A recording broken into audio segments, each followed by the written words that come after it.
दोस्तों सुजलोन एनर्जी की बात करें तो आखिरकार आज इसने एक नई हाई बनाई दी और आप देख सकते हो कि ज़बरदस्त वॉल्यूम में इजाफा भी हुआ है। ये जो तेज़ी बन रही है इसके पीछे वजह है बहुत सारी बड़ी गुड न्यूज। जिस तरह से पूरा वर्ल्ड इंडिया में इस समय इन्वेस्टमेंट करने को तैयार है ग्रीन एनर्जी सेक्टर में, और ये ऑलरेडी वर्ल्ड की एक बहुत बड़ी कंपनी है जिसका विश्व के 17 देशों में कामकाज है और इंडिया की लीडर कंपनी है विंड एनर्जी सेक्टर में, तो सीधा फायदा इसको हो गई। और इसी के मद्देनजर देखें तो यहाँ पे एक ज़बरदस्त तेज़ी का दौर शुरू हुआ।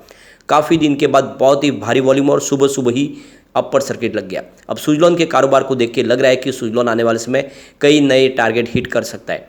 तो क्या इस समय सुजलॉन में इन्वेस्टमेंट कर लेना चाहिए या फिर ये प्रॉफिट बुक करने का सही मौका है, जानने की कोशिश करेंगे इस वीडियो के माध्यम से। यानी रिजल्ट भी हमारे सामने आने वाला है और रिजल्ट की क्या संभावना बनेगी, क्या रिजल्ट के बाद इन्वेस्टमेंट करें या रिजल्ट के पहले ही हमें प्रॉफिट बुक कर लेना चाहिए, इन सारी बातों को जानेंगे इस वीडियो के माध्यम से। और जो बड़ी अपडेट निकल के आ रही है जिनको एक एक करके डिस्कस करेंगे। लेकिन फ्रेंड उससे पहले अगर आप पहली बार हमारे चैनल पे आए तो चैनल को सब्सक्राइब कर दीजिए, एक बेल आइकॉन दबा दीजिए ताकि जब भी नया वीडियो बने पहला नोटिफिकेशन आपको मिले। वीडियो पसंद आए तो लाइक शेयर जरूर कीजिए। चलो फ्रेंड्स वीडियो स्टार्ट करते हैं। मैं हूँ आपका दोस्त एस.बी. दवे और हमारे अपने चैनल ऑनलाइन कमाई में आपका बहुत बहुत स्वागत है। सबसे पहले अगर हम बीएसई सेंसेक्स की बात करें तो आज 67,517 के स्तर पे क्लोजिंग थी, जहाँ पे 474 पॉइंट की शानदार तेजी देखने को मिली, यानी 0.71% बीएसई सेंसेक्स दौड़ा। तो बाजार ने आज शानदार उछाल लगाई है।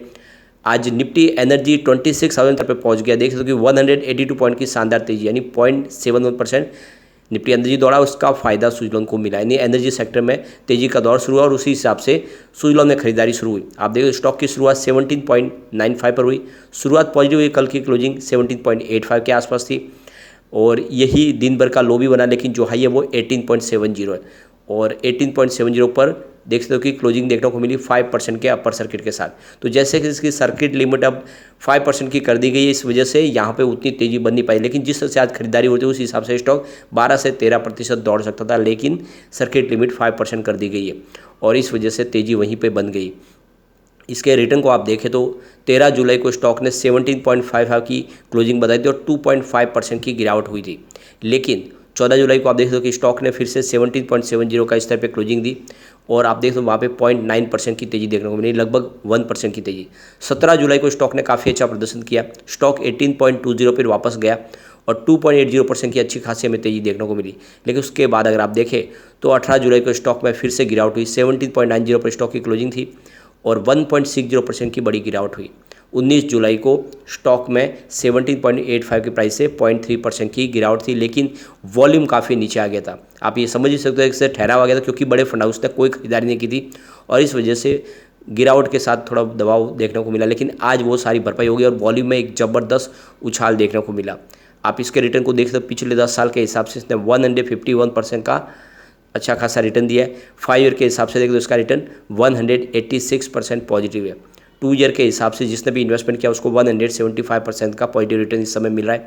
लेकिन जो सबसे ज़्यादा नसीब वाला है इस स्टॉक के अंदर, जिसने साल पहले निवेश किया उसके पैसे यहाँ पे आराम से डबल हो गए, करीब 208% का ज़बरदस्त रिटर्न दिया है। 6 मंथ की भी बात करें स्टॉक ने यहाँ पे 87% का ज़बरदस्त रिटर्न दिया है। सिर्फ 3 मंथ की बात करें स्टॉक का रिटर्न जो है वो 135% पॉजिटिव है, यानी बहुत ही बेहतर रिटर्न दिया है। कम समय लोगों को इसने मालामाल कर दिया। पिछले 1 महीने में स्टॉक ने 31% का ज़बरदस्त रिटर्न दिया है। सिर्फ 1 वीक की भी बात करें तो 6% की शानदार तेजी बनी है और 1 डे के हिसाब से 5% की तेजी है। तो ओवरऑल इसका रिटर्न बहुत बेहतर है और जिसने भी इसमें इन्वेस्टमेंट किया होगा वो मालामाल हो चुका है। कोरोना काल में स्टॉक 1 रुपीज़ के आसपास मिल रहा था, आज स्टॉक 19 रुपये के आसपास पहुंच गया है। तो बहुत ही बेहतर रिटर्न, और ये स्टॉक मैंने आपको लगातार सजेस्ट किया उस समय जब इसकी प्राइस 2 रुपये के आसपास थी। आपको पता ही होगा, ये कोई आज मैंने नहीं बताया, मैंने लगातार इसमें सजेस्ट किया, चाहे इसकी प्राइस बढ़े नहीं बढ़े। बहुत समय स्टॉक 8 रुपये के आसपास पड़ा रहा, लेकिन वो खरीदारी का मौका था और आप देख सकते हो कि रकम आपकी उस समय से बढ़ चुकी है। आज आप ये देख ही सकते हो इसने 5.90 का जो 52 वीक का लो बना के अब 18.70 का इसने एक 52 वीक का हाई नया बना दिया है। और आप ये देख सकते हो कि 2008 के बाद पहली बार हमें ये प्राइस देखने को मिला है। वॉल्यूम ज़बरदस्त बढ़ा है। पिछले एक महीने पहले इसका 26 करोड़ का वॉल्यूम था, 9 करोड़ की डिलीवरी उठाई गई थी। 1 वीक पहले इसका वॉल्यूम 12 करोड़ के आसपास था और 5 करोड़ की डिलीवरी उठाई गई थी, लेकिन कल बहुत ही कम 6 करोड़ का ही वॉल्यूम होता, 3 करोड़ की डिलीवरी उठाई गई थी, काफ़ी नीचे आ गया था, लेकिन आज सारी भरपाई हो गई और सुबह सुबह ही 28 करोड़ का वॉल्यूम हो गया। और अगर सर्किट लिमिट 5% नहीं होती तो आज जो वॉल्यूम है वो इस हिसाब से बढ़ रहा था, उस हिसाब से कम 60 करोड़ के आसपास जाने की संभावना इसकी आराम से थी। अब इसके पीछे जो सबसे बड़ी गुड न्यूज़ निकल के आ रही है कि इंडिया और यूएस मिलके एक अल्टरनेट मैकेनिज्म तैयार कर रहे हैं रिन्यूएबल एनर्जी के फंड प्रोवाइड करने के लिए। जैसे कि अब G20 होने वाला है, सारे विश्व के देश यहाँ पे मिलेंगे, तो यूएस चाहता है कि इंडिया में ग्रीन एनर्जी सेक्टर में निवेश किया जाए, इस सेक्टर को आगे लेके जाए, क्योंकि जो आने वाला समय का जो फ्यूल है वो है ग्रीन हाइड्रोजन, और ग्रीन हाइड्रोजन को बनाने में विंड एनर्जी और सोलर एनर्जी का इस्तेमाल होगा। तो ऐसे में इसमें इन्वेस्टमेंट की ज़रूरत है और यूएस के इसके लिए तैयार हो चुका है। अब यहाँ पे जो गुड न्यूज़ निकल के आ रही है कि यूएस के जो तरफ से जो वहाँ की जो एनर्जी सेक्रेटरी है जेनिफर, उन्होंने ऑलरेडी यहाँ पे डिसाइड कर लिया है कि फर्स्ट सोलर जो इंडिया में अब पैनल बनाएगा इंडिया के अंदर, न कि चाइना के अंदर। तो उन्होंने इंडिया में डिसाइड कर लिया कि एक बड़ा इन्वेस्टमेंट किया जाएगा और बिलियन ऑफ डॉलर का इन्वेस्टमेंट होगा, जिससे यहाँ पे सोलर पैनल बनेंगे यूएस के लिए। यूएस की बड़ी कंपनी है फर्स्ट सोलर, जो इंडिया में अब सोलर पैनल बनाएगी। इसके अलावा टेस्ला इंडिया में अब निवेश करेगी। तो कुल मिला के देख तो यूएस की कंपनियां अब ग्रीन एनर्जी सेक्टर में निवेश करना शुरू कर चुके। जो अनाउंसमेंट हुई थी उस हिसाब से यूएस का निवेश आना शुरू हो चुका है, और ये बहुत बड़ा एक देखिए इंडिया के लिए गुड न्यूज़ है, और ग्रीन हाइड्रोजन मिशन में एक पहला कदम बढ़ा दिया है इंडिया ने।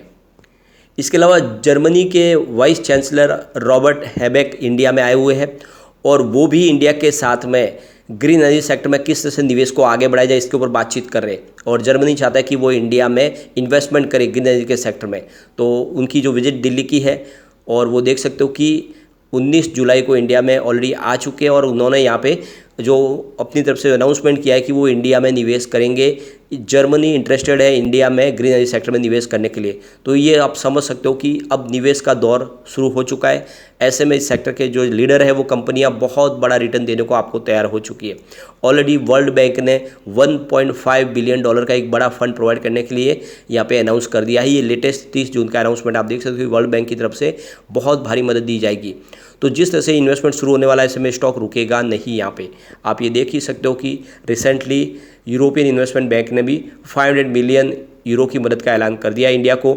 इसके अलावा दूसरा 500 मिलियन यूरो भी बहुत जल्द सेकेंड फेज में इंडिया को मिलने वाला है। और ये समझ सकते हो कि ये जो इन्वेस्टमेंट होगा ये ग्रीन एनर्जी सेक्टर के लिए होगा, जिसमें आप देखोगे कि ग्रीन हाइड्रोजन मिशन के लिए, इसके अलावा ऑन शोर विंड मिल्स के लिए निवेश दिया जाएगा, सोलर पैनल्स बनाने के लिए इन्वेस्टमेंट दिया जाएगा। ऐसे में ये समझ सकते हो कि जो विंड एनर्जी सेक्टर की सबसे बड़ी कंपनी है उसको सीधा फायदा होने वाला है। यानी आप समझ सकते हो कि गोल्डन पीरियड शुरू होने वाला है सुजलॉन का। रिजल्ट की बात करें तो 25 जुलाई को रिजल्ट हमारे सामने होगा, अभी 4-5 दिन बाकी है। और इनसाइडर ट्रेडिंग के लिए ट्रेडिंग विंडो क्लोज है, जो 27 तारीख से खुलेगी, तब जो नॉर्मल ट्रेडिंग शुरू हो जाएगी कंपनी से संबंधित लोगों के लिए।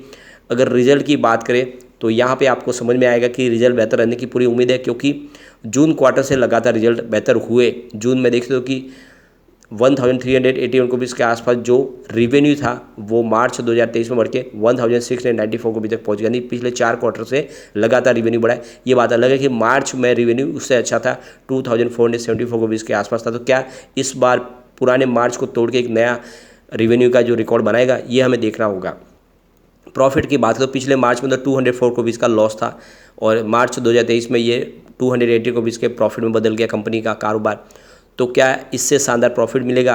क्या इस बार कंपनी 4 डिजिट में प्रॉफिट बता सकती है? ये भी सोचने वाली बात है। अगर ऐसा हो जाता है तो फिर एक शानदार तेज़ी का दौर आने की उम्मीद बन जाएगी, और इसके लिए हमें रिजल्ट का इंतजार करना होगा। नेटवर्थ भी पॉजिटिव हो चुका है। आप देख सकते हो कि जो लगातार निगेटिव था, मार्च 2019 की बात करें 1527 रुपीज़ के आसपास नेटवर्थ निगेटिव था, वो मार्च 2023 तक आते थे 2849 रुपीज़ निगेटिव से पॉजिटिव हो चुका है, और ये बड़ी बात है। अब कुछ बड़ी डील की तरफ से, जिसकी वजह से आज तेज़ी का माहौल बना। तो सुबह 10:02 पर 18.10 की प्राइस से 18,71,000 शेयरों की एक बड़ी खरीदारी हुई। फिर 10:03 पर 18.30 की प्राइस से देख सकते हो कि यहाँ पे 24 लाख शेयरों की एक बड़ी खरीदारी और हुई। उसके बाद 10:03 पर 18.30 की प्राइस से 44 लाख शेयरों की एक बम्पर खरीदारी हुई। फिर 10:30 पर 18.40 की प्राइस से 21,40,000 शेयरों की एक बड़ी खरीदारी और हुई। उसके बाद 10:35 पर 18.45 की प्राइस से 17 लाख शेयरों की एक बड़ी खरीदारी और हुई।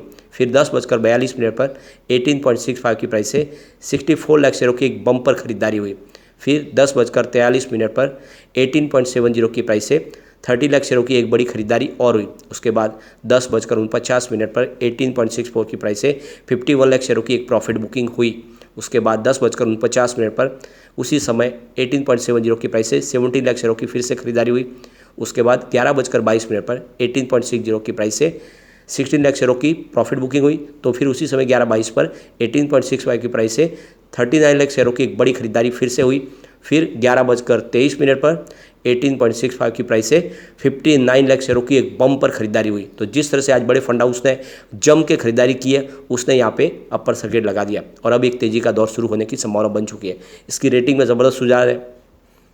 यहाँ पे मास्टर रेटिंग 5 स्टार में से 3 स्टार की रेटिंग है। इसकी EPS स्ट्रेंथ भी काफ़ी अच्छी है, 5 स्टार में से 3 स्टार की रेटिंग है। लेकिन बायर डिमांड देखें तो 5 स्टार में से 5 स्टार की रेटिंग है। प्राइस स्ट्रेंथ भी 5 स्टार में से 5 स्टार की रेटिंग दे रही है और ग्रुप रैंक के मामले में 5 स्टार में से 2 स्टार की रेटिंग है। ओवरऑल इसकी रेटिंग अच्छी है और लॉन्ग टर्म इन्वेस्टर के लिए काफ़ी अच्छा मौका, इसमें निवेश करें। यह आने वाले समय आपको मालामाल कर देगा। अगर आप 5 साल का स्टॉक को होल्ड करेंगे तो ये आने वाले 5 साल में 1000 का टारगेट भी आपको दिखा सकता है। लेकिन फ्रेंड, कोई भी इन्वेस्टमेंट करने से पहले अपने फाइनेंशियल एडवाइजर से एक बार ले लें या अपना खुद का रिसर्च करें, क्योंकि मैंने वीडियो आपके एजुकेशनल पर्पज़ के लिए ही बनाए। वीडियो पसंद आए तो लाइक शेयर जरूर कीजिए और चैनल को सब्सक्राइब कर दीजिए। Thank you.